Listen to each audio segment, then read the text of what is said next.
1974 का आंदोलन क्यों बना भारतीय राजनीति का सबसे बड़ा टर्निंग पॉइंट? आंदोलनों की असली पटकथा किसने लिखी, जनता ने या किसी छुपे हुए हाथ ने? अन्ना हजारे से लेकर किसान आंदोलन तक हर आंदोलन की फाइल अब दोबारा खुलेगी। क्या सरकार विरोधों की सच्चाई तलाश रही है या विरोध को दबाने का नया तरीका बना रही है? भारत ने हजारों विरोध देखे लेकिन सरकारें गिरी नहीं। आखिर क्यों? सबसे बड़ा सवाल, यह कदम लोकतंत्र को और मजबूत करेगा या आवाजों पर ताला लगाएगा? नमस्कार, स्पीक स्ट्रेट में आप सबका स्वागत है। मैं हूं अमित।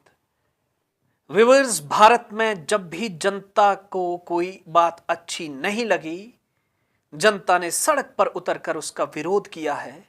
ये विरोध कभी छोटे रहे, कभी बड़े, लेकिन इनसे सरकारें हिल भी गईं और देश की राजनीति बदल भी गई। व्यूअर्स,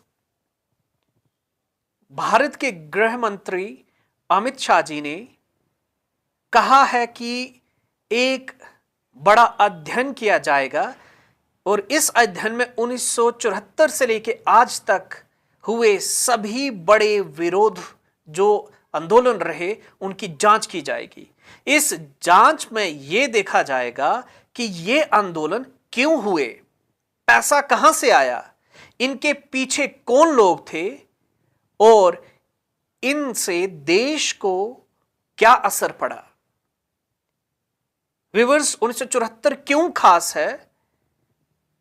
1974 व्यूअर्स इसलिए खास है क्योंकि 1974 में बिहार से एक बड़ा छात्र आंदोलन शुरू हुआ और बाद में इसे जेपी आंदोलन कहा गया। यह आंदोलन इतना बड़ा हुआ कि 1975 में अगले वर्ष में देश में इमरजेंसी लगाई गई।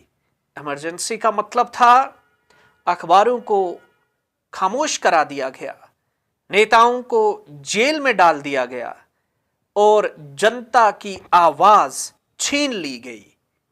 यही वजह है कि 1974 से शुरू हुए आंदोलनों को बहुत महत्वपूर्ण माना जाता है। व्यूअर्स, 1974 के बाद भी भारत में कई बड़े आंदोलन हुए।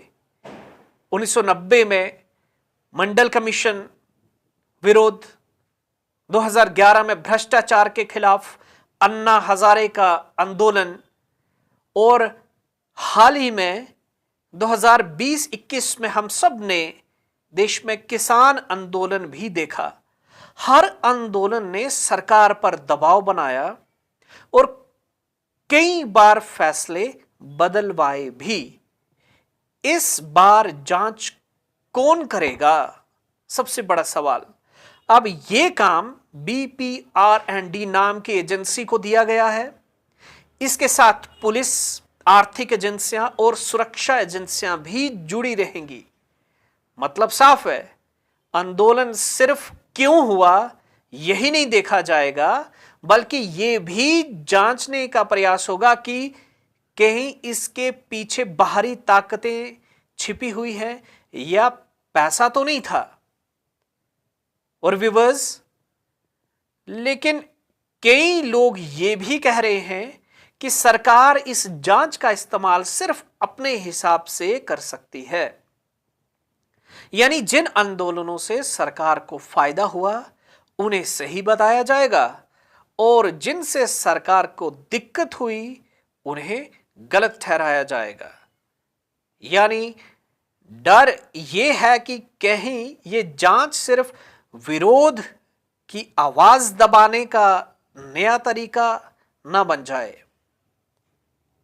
व्यूअर्स, भारत में लोकतंत्र है, यहां विरोध होते हैं, लेकिन सरकारें सिर्फ विरोध से गिरती नहीं, क्योंकि हमारे पास इलेक्शन कमीशन, चुनाव एजेंसीज भी हैं, अदालतें भी हैं और संविधान है जो हर नागरिक को हक देता है व्यूअर्स, अब देखने वाली बात यह है कि ये अध्ययन सही मायने में जनता की आवाज समझने के लिए होगा या सिर्फ विरोध को दबाने का नया तरीका बनेगा। आपका क्या मानना है? क्या सरकार का यह कदम लोकतंत्र को और मजबूत करेगा या आवाजों को कमजोर करेगा? कमेंट में बताइए। और व्यूअर्स, वीडियो अच्छी लगी हो तो लाइक कीजिए, शेयर कीजिए और फॉलो और सब्सक्राइब स्पीक स्ट्रीट को जरूर करिए। जय हिंद, जय भारत।